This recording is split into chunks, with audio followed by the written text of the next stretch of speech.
Alors les jambes sont lourdes hein, après une balade d'une vingtaine de kilomètres en vélo. Alors le travail n'est pas fini. Alors les jambes sont lourdes mais pas que, hein, les cartes SD aussi. Et il faut vite recharger tout ce petit monde avant de repartir.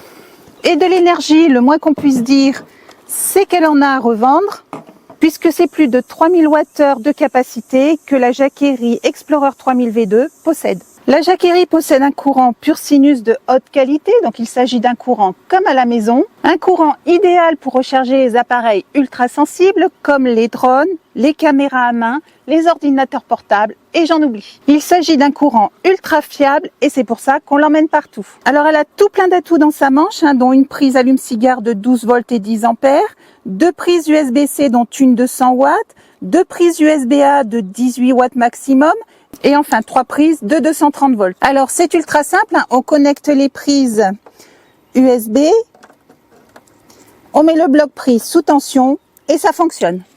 Et la même chose pour le drone, alors lui se connecte avec un câble USB-C, USB-C. Et je fais la même opération pour recharger mes vélos en raccordant les chargeurs sur les prises 230 volts.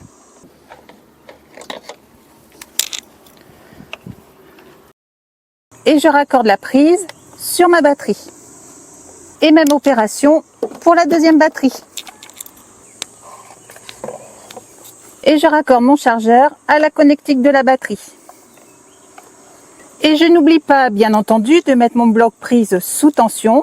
208 watts d'affiché en sortie. Alors la Jacquerie Explorer 3000 V2 a une capacité totale en sortie de 3600 watts maximum. Alors autant vous dire que j'aurais pu en raccorder des drones et même y brancher une cafetière pour me faire couler un petit café en attendant que tout ça se recharge.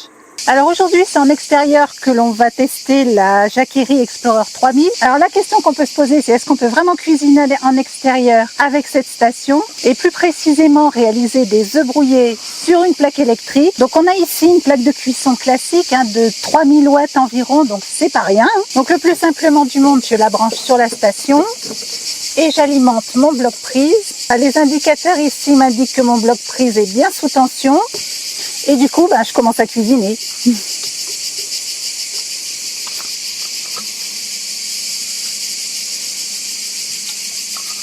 Donc je mets en route ma plaque, voilà. Et elle m'indique donc 1650 watts environ en sortie.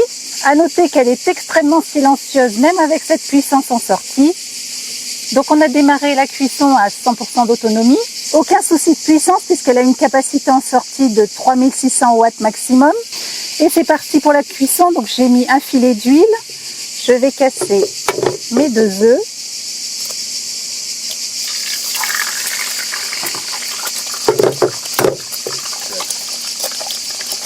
Voilà. Et je rajoute un petit peu de sel.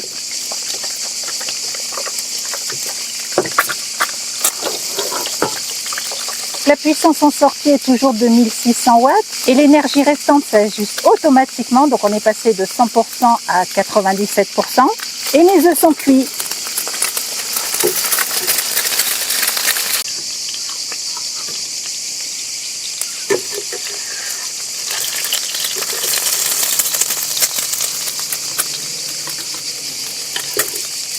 Et voilà, mission réussie. Des œufs sur plat prêts à être consommés en pleine nature.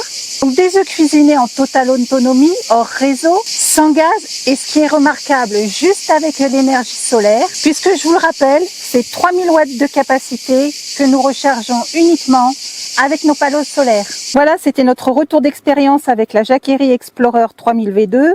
Une station puissante, pratique et surtout très fiable qui nous accompagne désormais au quotidien dans nos aventures en poids lourd aménagé. Entre sa grande capacité, son courant pur sinus idéal pour les appareils sensibles et surtout sa compatibilité avec nos panneaux solaires, elle a clairement trouvé sa place à bord.